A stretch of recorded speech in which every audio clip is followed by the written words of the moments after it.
안녕하세요. AMPM 글로벌 마케터 조보경입니다. 오늘은 캡슐커피 마케팅 제안서를 준비해왔습니다. 먼저 시장 현황과 이어서 운영 제안 순서로 발표하도록 하겠습니다. 먼저 시장 현황입니다. 2021년 국내 캡슐커피 규모는 2천억 원을 돌파할 것으로 추정을 했었는데요. 여기서 중요한 점은 국내 캡슐커피 시장의 규모가 점점 커지고 있다는 것입니다. 실제로도 2천억 원을 돌파했습니다. 그리고 한국은 1인당 연간 소비 커피량이 굉장히 많습니다. 여기 보시는 것처럼 미국과 일본, 중국 등과 비교를 했을 때 우리나라의 인구수가 더 적음에도 불구하고 4개국 중에서 1위를 기록했는데요. 집계 결과에 따르면 우리나라 국민 모두 하루에 한 잔씩 커피를 마시고 있다는 통계 결과입니다. 그렇다면 그 중에서도 왜 홈카페일까요? 식품음료신문에서 진행한 홈카페를 선호하는 이유에 대한 설문조사입니다. 먼저 순위를 보시면 취향, 가격, 분위기, 코로나19, 취미라는 이유가 있는데요. 취향에 맞게 골라 마실 수 있고, 그리고 왔다 갔다 하거나 배달시켜 먹는 가격에 비해서도 저렴하고, 캡슐커피 자체로 가지는 분위기와 코로나19, 그리고 취미로 커피를 내리는 사람들이 많아진 이유라고 합니다. 운영 제안에 앞서서 광고할 매체 제안을 먼저 드리겠습니다. SNS는 충동 구매가 가장 잘 일어나는 매체이기 때문에 이런 캡슐커피 같은 저관여 상품들은 굉장히 효율이 좋습니다. 특히나 캡슐커피의 주 타겟층인 2030들이 가장 많이 사용하는 매체인데요. 그렇기 때문에 SNS 중에 하나인 인스타그램에서 굉장히 높은 효율을 보실 수가 있습니다. 그리고 앞선 홈카페 선택의 이유에 따르면 취향이나 취미, 그리고 분위기 같은 것들이 있었는데요. 이런 게 바로 우리가 흔히 말하는 인스타 감성에 잘 어울리기 때문에 이미지 소재나 영상 소재의 그 분위기를 잘 녹여서 활용한다면 더 좋은 효율을 보실 수 있을 것입니다. 그리고 마지막으로 코로나19의 영향으로 온라인 소비가 예전보다 더 많아지고 온라인 활동 자체도 그 전보다 더 많아졌기 때문에 그만큼 SNS에서도 전보다 더 나은 효율을 보실 수가 있습니다.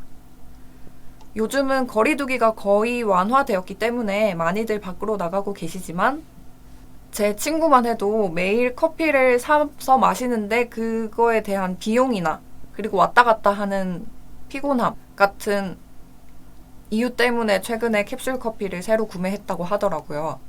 이런 제 친구와 같은 이유인 사람들도 많을 거고, 그리고 요즘 재택근무도 많이 늘었기 때문에 집에서 마시는 카페를 선호하시는 분들이 많이 계실 거라고 생각합니다. 이거를 타겟으로 잡아서 SNS 광고를 하시면 더 좋은 효율을 보실 수 있을 것입니다. 여기 SNS 예시 사진을 가져와 봤는데요. 이렇게 다양한 소재로 지금 광고를 진행하고 계십니다. 심지어는 이렇게 추석 선물 세트로도 구성이 되기도 하네요. 그리고 가장 중요한 것은 우리 캡슐이 어떤 기계와 호환이 되는가를 나타내는 것이 가장 중요합니다. 이렇게 SNS 이미지 광고라도 어떤 머신과 호환이 되는지를 정확하게 명시해 주시면 더 확실하겠죠. 다음은 배너 광고인 GDN입니다. GDN은 구글에서 제공하는 네트워크 배너 광고인데요. 정확한 타겟팅이 가능하다는 장점이 있습니다. 관심사 타겟팅, 연령, 성별 이렇게 여러 가지 타겟팅이 가능하고요. 그리고 배너 광고 중에서 노출 지면이 가장 많다는 장점이 있습니다. 구글과 연계된 사이트에 모두 노출이 되는데요. 심지어 유튜브까지도 노출이 가능하기 때문에 그만큼 노출량이 가장 많은 매체이고 또 그만큼 우리 브랜드와 우리 상품을 알리기에 좋은 매체입니다. 마지막으로는 리타겟팅이 가능하다는 장점이 있습니다. 자사몰에 한번 들어왔던 고객이라든지 구매했던 고객, 장바구니에 담았던 고객 등 이런 여러 가지 고객들을 다시 리타겟팅해서 재유입을 유도할 수 있기 때문에 전환에도 큰 도움이 됩니다.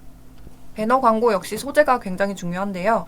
특히나 이런 캡슐커피 같은 경우는 분위기를 보고 사는 경우도 많기 때문에 이렇게 왼쪽에 보이는 것처럼 좀 감성을 살려서 찍은 사진을 소재로 사용하시는 것도 좋고, 가운데 보시면 이렇게 가격이랑 상품 구성을 나타내는 소재도 좋습니다.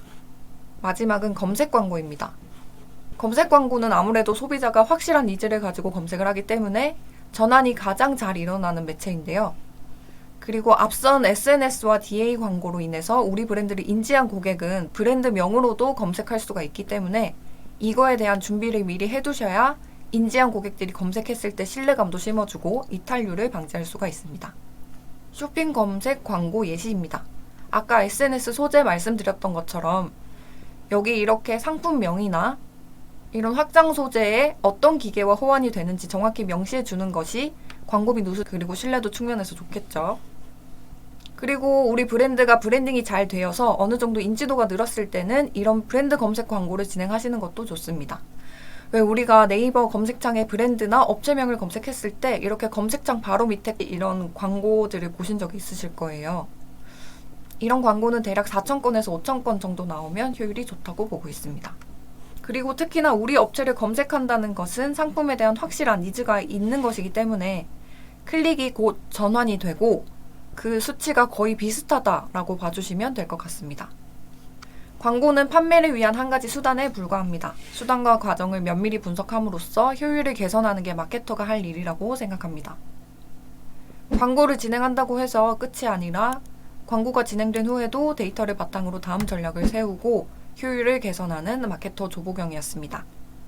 오늘 영상 끝까지 시청해주셔서 감사합니다.